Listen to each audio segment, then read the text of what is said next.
Belarus के राष्ट्रपति के संधि समझौते करवाने के बाद भी वैगनर ग्रुप के प्रमुख योकोनी प्रिगोजिन ने रूसी राष्ट्रपति पुतिन के सामने एक और मुश्किल चुनौती पेश कर दी है। वैगनर समूह ने अब ऐलान कर दिया है कि वो अब यूक्रेन में युद्ध नहीं लड़ेगा, उनका कॉन्ट्रैक्ट भी रिन्यू नहीं होगा। 1.5 वर्ष से यूक्रेन के खिलाफ जंग लड़ रहे रूस में पिछले दिनों गृह युद्ध की स्थिति बन गई।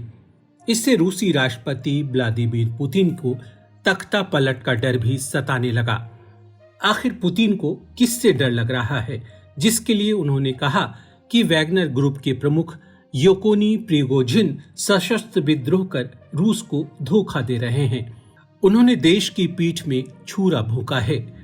पुतिन ने उस वैगनर ग्रुप पर आरोप लगाए हैं जो पुतिन को अब तक पापा कहता रहा। आखिर ये वैगनर ग्रुप है क्या?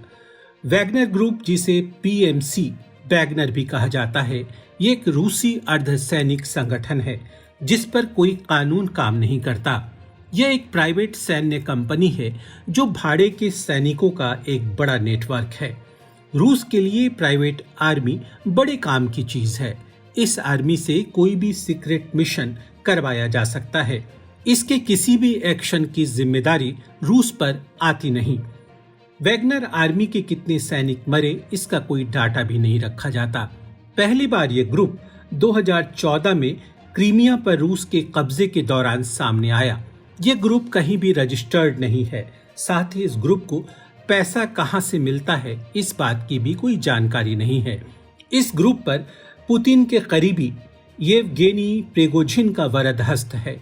वैगनर ग्रुप पर यूक्रेन ही नहीं बल्कि अफ्रीका में भी हजारों लोगों की हत्या, सामूहिक बलात्कार, किडनैपिंग के आरोप हैं। यूक्रेन में मार्च 2022 में बूचा में बलात्कार, नरसंहार और नागरिकों को यातना देने का आरोप इसी वैगनर ग्रुप पर लगा था। वैगनर ग्रुप में भर्ती उन लड़कों की होती है जो आपराधिक पृष्ठभूमि के होते हैं। यूक्रेन से युद्ध छेड़ने से पहले रूस के जेलों से करीब 80% अपराधियों को वैगनर ग्रुप में भर्ती करा दिया गया था। वैगनर ग्रुप अपने एक लड़ाके को $1500 प्रतिदिन की सैलरी देता है और अगर वो युद्ध के लिए जाता है तो उसकी सैलरी $2000 प्रतिदिन हो जाती है। पिछले दिनों यूक्रेन के खिलाफ लड़ रहे रूस के भाड़े के सैनिकों ने रूस से विद्रोह कर दिया। वैगनर के चीफ प्रिगोजिन का कहना है कि उनके 25,000 से ज्यादा सैनिक रूसी नेतृत्व को उखाड़ फेंकने के लिए मास्को की तरफ बढ़ चले थे, पर बाद में बेलारूस के राष्ट्रपति के संधि समझौते से यह मामला शांत हो गया। उस वक्त प्रिगोजिन ने रोस्तोव शहर पर कब्जा करने का दावा भी किया था। वैगनर चीफ ने तब एक वीडियो जारी करके कहा था कि जिस शहर के आर्मी हेडक्वार्टर के अंदर वो मौजूद हैं, दरअसल रोस्तोव शहर यूक्रेन युद्ध के लिए बेहद अहम है। प्रिगोजिन और पुतिन के बीच टकराव पिछले महीने मई में शुरू बाखमुत की लड़ाई के दौरान हुआ, जब प्रिगोजिन ने शिकायत की थी कि रूसी ऑफिसर्स ने यूक्रेन के शहर पर कब्जा करने के लिए उनके सैनिकों को पर्याप्त गोला बारूद उपलब्ध नहीं कराए थे और उन्हें वहां से बाहर निकालने की धमकी भी दी थी। रूसी रक्षा मंत्री के आदेश पर उनके सैनिकों के काफिले पर लड़ाकू विमानों से हमले भी किए गए, जिसमें उनके कई लड़ाके मारे गए। वैगनर चीफ का कहना है कि रूसी रक्षा मंत्री सरगई शोइगु रूसी आर्मी जनरलों के साथ मिलकर वैगनर ग्रुप को खत्म करना चाहते हैं। सो वैगनर ग्रुप के चीफ के कारण रूस में जहां गृह युद्ध के हालात बन गए थे, वैगनर ग्रुप की रूस में अच्छी खासी तादाद है। माना जाता है कि वैगनर ग्रुप में कम से कम 50,000 लड़ाके हैं और उनके पास 10 से 15% गोला बारूद अब भी बचा हुआ है, जो पुतिन के लिए एक बड़ी समस्या है। वैगनर ग्रुप के ऐलान को देखते हुए मॉस्को ने टेररिज्म स्टेट ऑफ इमरजेंसी भी घोषित कर दिया था। इस आदेश के तहत किसी भी नागरिक को कभी भी गिरफ्तार किया जा सकता है।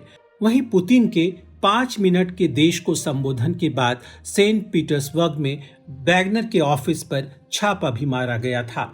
आपको बता दें कि वैगनर ग्रुप के मुखिया प्रिगोजिन पुतिन के बेहद करीबी माने जाते थे और जैसे जैसे पुतिन की ताकत बढ़ती गई, प्रिगोजिन भी मजबूत होते गए।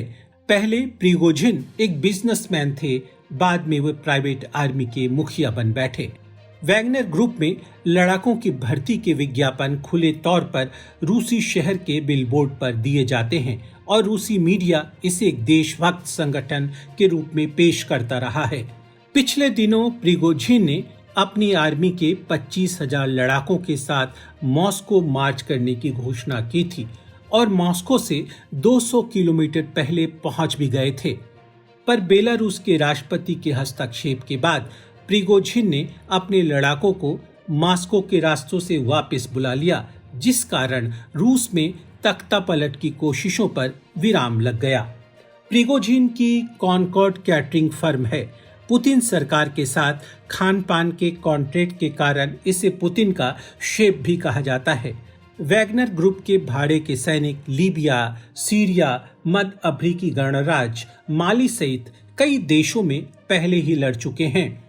अमेरिका भी प्रिगोजिन पर आरोप लगा चुका है कि ट्रोल आर्मी की मदद से उसने अमेरिकी चुनाव को प्रभावित करने की कोशिश की थी।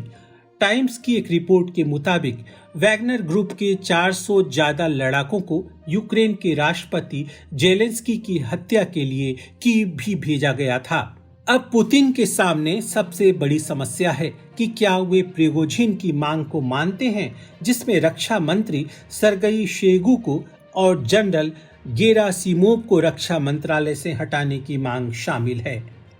अगर ऐसा हुआ तो यूक्रेन में युद्ध लड़ रही रूसी सेना पर इसका प्रतिकूल असर पड़ सकता है। प्रिगोजिन रूसी रक्षा मंत्री को भ्रष्ट बताते हुए कहते हैं कि उनकी लड़ाई रक्षा मंत्रालय से है। ये रूस की नैतिक हार है। हमारी वीडियोस को देखने के बाद लाइक और सब्सक्राइब करना बिल्कुल ना भूलें।